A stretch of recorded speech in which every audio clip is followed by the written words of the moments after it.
Ako si Dada and welcome to my vlog. So for today's video, tara, samahan niyo ako dito sa aming probinsya.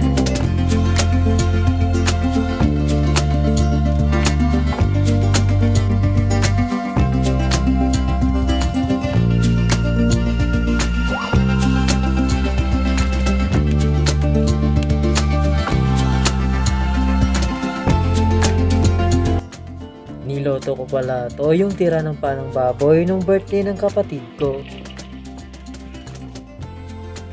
Yung ingredients ko pangala dito, yung paa ng baboy, tanglad, libas, at munggo. Ito po yung tawag sa amin ay nilagang baboy or kasim. At nilagyan ko na rin pala ito ng nangka mga ka-idol. At nung naluto nga, kumain na rin kami ng mama ko at kapatid ko. Ayat nga at mainit-init pa yung niluto ko dito.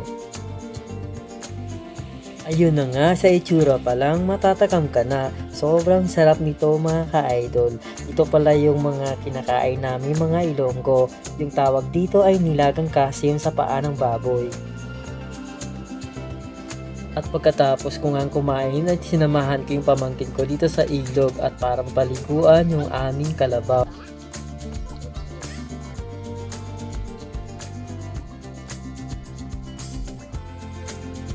Yun na mga ka-idol, naligo na rin pala yung mga pamangkin ko. Ayan nga, niyaya nila akong maligo pero hindi na ako naligo. Gawa ng malamig pala yung tubig dito sa ilog at saka medyo malubog yung tubig dito.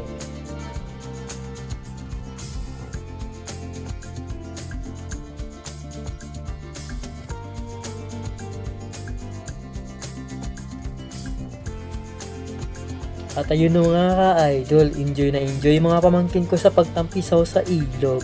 Ayan mga ka-idol no, matagal na rin pala akong di nakauwi sa amin. Gawa nang nasa Manila ako para magtrabaho.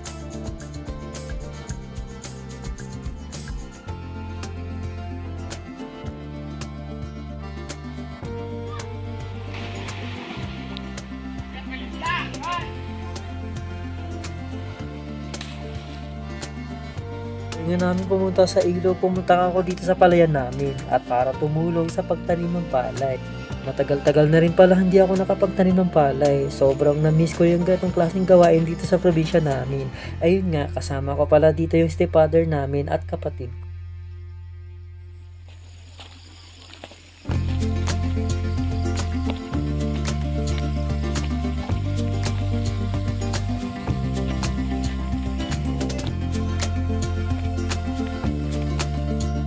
Ito nga pala mga palay mga itatanim namin mga ka-idol. Medyo marami-rami din pala siya mga ka-idol. Ayun nga, kasama ko pala dito ulit yung aking stepfather. Ayun nga pala yung stepfather ko. Bali siya yung nag-aayos dito sa palayan namin.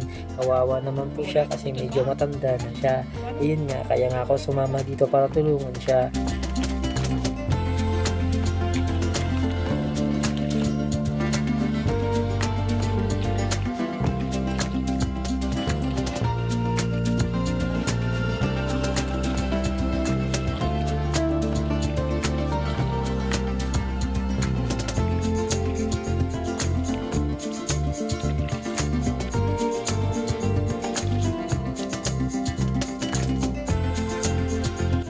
So ayun na nga, tinulungan ko nga stepfather ko dito sa pagkuha ng itatanim naming palay.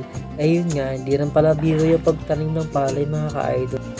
Ayun nga, dinala ko nga pala yung vape ko dito para mag-vape sa palayan.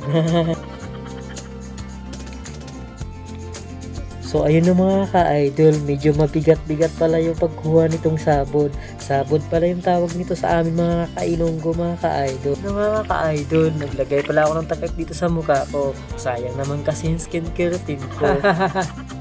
Pagod talaga ito ka-idol. Pero worth it naman pag nadating na anihan. Sobrang worth it naman mga idol. So meron tayong So yun na mga ka-idol, nagpupisa na nga kami magtanim ng mga kapatid ko. Ayun na mga ka-idol no, maraming salamat sa panood nyo. Kita-kits pa tayo ulit sa sunod kong vlog. Maraming salamat!